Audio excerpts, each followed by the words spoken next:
Você era uma pessoa que ficava muito dentro do quarto, que passou provavelmente boa parte da vida na casa dos seus pais, no interior do seu quarto, e ali você tinha um lugar confortável e de certa forma seguro para ficar? Você era tratada como quase que uma hóspede dentro da sua casa por conta dos seus pais? Hoje eu gostaria de falar sobre isso. Eu tenho alguns vídeos de referência que eu gostaria de mostrar e de tecer meus comentários aqui. Dois vídeos de referência, dois vídeos que eu achei legais, interessantes, né? E que eu gostaria de trazer alguns apontamentos pra gente bater um papo gostoso sobre o assunto, tá bom? Eu sou Vinícius Siqueira, sou mestre e doutorando em Educação e Saúde pelo Unifesp e aqui eu falo principalmente no Colunas Tortas de análise do discurso e teoria social. Bora primeiro pro vídeo da Maria. Eu sempre fui uma criança do quarto. Eu achava que isso era normal até eu começar a falar com meu namorado e com a minha psicóloga sobre isso. O meu quarto sempre foi o meu safe place, assim.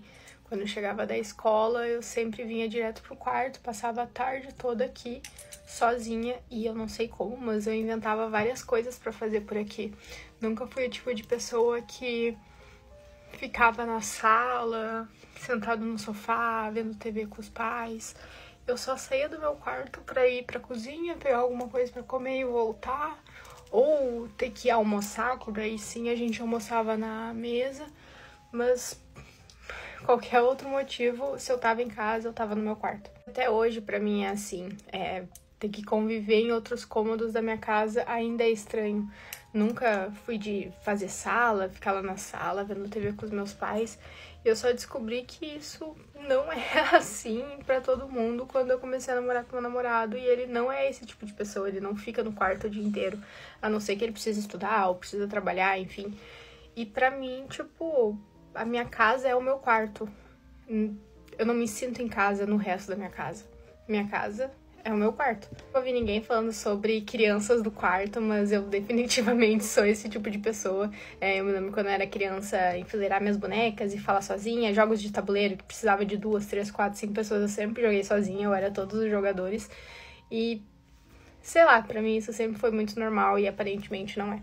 Muito legal o vídeo dela, né? E eu gostaria de tecer alguns comentários, né? É aquela coisa, a criança que morava na casa dos pais, mas não exatamente na sua casa. E eu acho que vale um comentário aqui sobre a relação hierárquica que se tem na instituição familiar, né? Um tipo de hierarquia em que, geralmente, a criança é um fardo que se aguenta, um fardo que se toma conta, mas que ao mesmo tempo, na ambivalência presente em qualquer relação, o fardo que supostamente se ama e que talvez muitas vezes a forma concreta do amor, porque no fundo é isso, né? A gente tá falando de como as coisas acontecem na vida real e não na nossa cabeça, não no nosso ideal, né?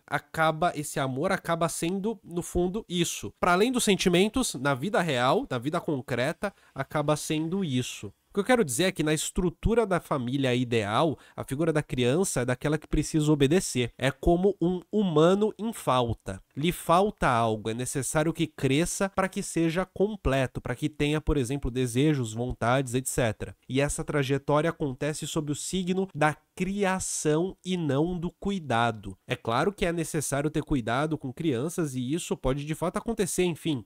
Mas a palavra que simboliza a presença da criança na família tradicional ideal e que serve de referência para muita gente é a criação. Essa é a palavra. Criação. Se a criança tá lá para ser criada, então ela não é dona de um espaço, mas é vista numa casa que não é dela e não sendo dela, a famosa frase, né, entre aspas aqui, a porta da rua é a serventia da casa, tá sempre presente como uma ameaça e um sinal. Um sinal de que há alguém que determina se você ficar dentro da casa ou não no fim do dia. Mas é claro que isso não é literal, né? No fundo, é o sinal de que a criança não tem a sua humanidade reconhecida. E nesse contexto, o quarto acaba sendo o seu lugar. E é claro que eu estou descrevendo um extremo que pode muito bem se manifestar de maneiras muito mais leves e delicadas, muito menos extravagantes ou violentas e por aí vai. Mas o interior da casa não é a sua casa. Então o quarto acaba sendo o seu lar, porque o quarto é o lugar em que talvez não precise suportar quem claramente não lhe trata como alguém que faz parte, mas como fardo. E isso é uma percepção que qualquer criança consegue ter, né? Se faz parte ou se está sendo carregada. Quando um quarto não é esse lugar, pode ser a rua, por sua vez, a casa de outras pessoas, enfim, um outro lugar. O Foucault, ele tem um conceito que é interessante, que é o de heterotopia. Heterotopia significa outro lugar. São lugares que se situam no interior de espaços normatizados, mas que mesmo estando no interior destes espaços, eles funcionam de maneira diferente na medida em que as pessoas que participam deste espaço se despem daquilo que elas são fora do espaço e se transformam em outras pessoas no interior das heterotopias, no interior destes espaços. Se despe da subalternidade do lado de fora do quarto para vestir a roupa da autonomia e da humanidade do lado de dentro. Bora ver agora um vídeo da Fran que eu achei bem interessante, é rapidinho, vamos dar uma olhada? Já repararam que tem umas famílias em que os filhos parecem que são hóspedes na própria casa? Eu estava aqui pensando isso porque eu vi um post de uma mulher falando que a casa dela, mesmo com um bebê pequeno, de tantos dias e sem rede de apoio, era super organizada. E eu fiquei pensando, caramba, desde que eu tive filho, eu nunca mais vi a minha casa sem alguma coisa de criança espalhada por ela. Eu vejo meus filhos na minha casa inteira. Aqui, por exemplo, hoje a gente pintou com... Aqui fica subentendido que super organizado significa que não tem brinquedo em nenhum lugar que não seja o cômodo dos brinquedos, né? Itaguache, eu pendurei os desenhos que eles fizeram aqui na minha varanda. Eu postei uma foto nos stories e uma moça comentou assim, nossa, eu amo esses cantinhos de criança. Daí pensei comigo, nossa, mas minha casa não tem cantinho de criança. Minha casa inteira é das crianças. Se eu pegar o celular agora e der um tour aqui com vocês pela minha casa, assim do nada, sem mexer em nada, pode ter certeza que todos os cômodos têm alguma coisa deles. Mas realmente tem casas em que as crianças têm um canto para elas. E as coisas delas têm que ficar ali. Porque se estiver em outro lugar da casa, automaticamente vira bagunça.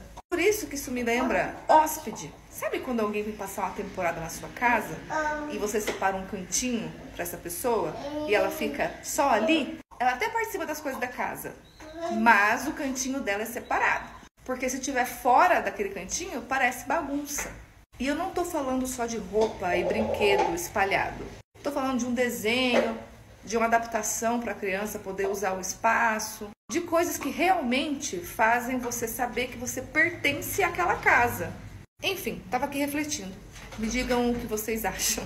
Muito legal o vídeo da Fran, e eu acredito que ela resume bem uma dimensão disso, né, de tudo que eu tava falando. Se estiver fora do cantinho, parece bagunça, porque está fora do lugar, porque o lugar não é aquele. Mesmo não sendo necessariamente bagunça, parece bagunça, porque tá fora do lugar, não deveria estar ali. Logo, bagunça. Também é notável como a criança é tratada como hóspede na medida em que é desumanizada e, claro, animalizada. A criança, enquanto um bicho que ainda não é humano, na família tradicional, irá se tornar humano através da disciplina. A disciplina é o elemento principalmente nessa humanização do bicho criança que vai virar um adulto disciplinado, ou seja, com o corpo adequado à obediência. A Aimé Césaire, num texto que não tem muito a ver com o assunto que a gente está falando aqui, né? Um livro chamado Discurso sobre o Colonialismo, ele diz que a possibilidade de exercer poder infinito, de exercer poder sem limite, faz com que o sujeito se torne brutalizado. E percebe, ele inverte a relação que seria da brutalidade que existiria no alvo da relação de poder, no alvo que está ali hierarquicamente inferior, que está sendo submetido ao exercício do poder, que está sendo submetido à força, né? Que seria a população de um lugar que está sob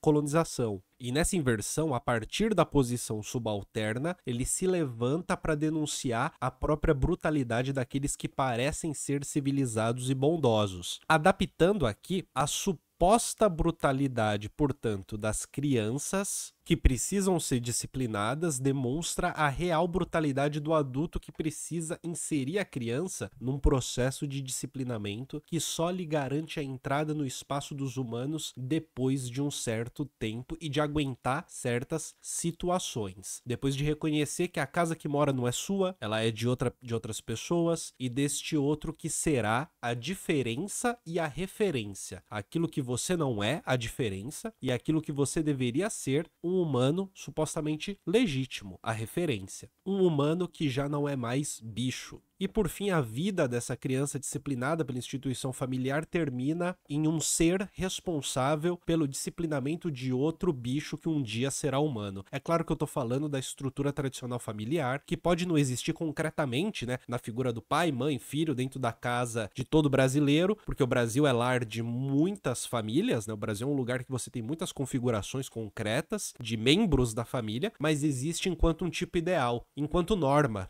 enquanto uma forma ideal normativa que se impõe como uma norma, como uma referência. E como uma norma, ela não precisa conquistar. Como uma norma, ela se impõe de fato e ela acaba sendo um horizonte. É claro também que eu não estou enquadrando a moça do primeiro vídeo nessa elaboração que eu fiz aqui, né? Eu só usei o vídeo dela de mote para ter essa conversa, e é necessário dizer que há uma possibilidade da pessoa simplesmente ter essa convivência e essa relação com a própria casa, enfim. E claro, principalmente se sente à vontade com a introspecção e tudo mais, coisa que é difícil de ser incentivada em uma cultura da expansão, né, como é a nossa, da extroversão, falando em termos gerais e tudo mais. Mas é necessário dizer também que a introspecção ela poderia acontecer em toda a casa, na sala, fora do quarto, enfim. Mas o quarto acaba sendo um refúgio. Mas refúgio de quê? Acho que esse é o ponto que eu trouxe aqui. E claro, se você que tá me ouvindo aqui morou em uma casa em que não há um quarto, em que há a possibilidade da privacidade, é como eu disse, não há nem mesmo um lugar possível de construir um refúgio. E outros lugares fora de casa tendem a ser esse espaço seguro em que o sujeito deixa de ser hóspede e finalmente se torna morador. Tudo bem? Como reflexão extra, eu vou trazer um vídeo aqui interessante que também dá uma amenizada e fala mais sobre ficar em casa, né? Sobre como que esse movimento de introspecção que eu falei aqui no fim, ele também é uma coisa saudável e também pode ser uma parte saudável da nossa vida. E eu vou trazer esse videozinho só pra gente terminar com um astral um pouco melhor, um pouco mais pra cima. Tá bom, minha gente? Recentemente eu descobri que eu faço parte de um grupo de pessoas que são intituladas como não sabem viver a vida porque gostam de ficar em casa. E eu fiquei pensando muito sobre isso. Quando foi que o fato de eu ficar em casa se tornou um incômodo para as outras pessoas? Isso não significa que eu não tenho interação social, não significa que eu não tenho amigos, que eu não tenho rede de apoio. Eu saio em alguns momentos. Só que eu não prefiro mais ir em rolês grandes, baladas ou até mesmo festas, porque eu não quero mais. Durante boa parte da minha vida, eu fui boêmio. Eu passei por essa fase de sair de segunda a segunda, de gostar de lugares lotados. Hoje eu prefiro muito mais uma calmaria de um bar tranquilo, uma mesa tranquila que eu consiga sentar, uma música ambiente que eu consiga conversar. Ou se não, ficar na minha casa, porque eu gosto de estar sozinho. E isso me prova cada vez mais como que as pessoas tentam impor ideias de felicidade, de sucesso, de vida boa. Querem que os outros façam aquilo que elas fazem. E é importante dar um passo para trás e se questionar: o que é viver a vida? O que é curtir a vida? O erro é você acreditar que aquilo que te faz bem vai fazer o outro bem também. Eu já fui muito do rolê. Hoje, eu gosto de ficar em casa, eu gosto da minha companhia, eu gosto da qualidade das minhas relações. Isso não significa que eu seja uma pessoa triste, sozinha. Significa que eu estou vivendo da forma como eu acredito que seja melhor para mim. Videozinho legal do Chaves pra gente terminar, pelo menos com uma mensagem boa, com uma reflexão legal, né? E muito obrigado por ter visto esse vídeo. Seja membro do canal para ter acesso a vídeos exclusivos do Colunas Tortas. Seja membro do canal, se inscreva, compartilhe nos seus grupos de WhatsApp para que mais pessoas possam ver esse vídeo. E ó, toda terça-feira, 10h30 da manhã, tem live do Colunas Tortas, tá bom? Vem participar com a live, trocar ideia com a gente, ver uns vídeos conosco, dar uma risada e também, às vezes, se exaltar e ficar um pouco nervoso, mas em conjunto, que é muito mais gostoso do que sozinho. Um grande abraço.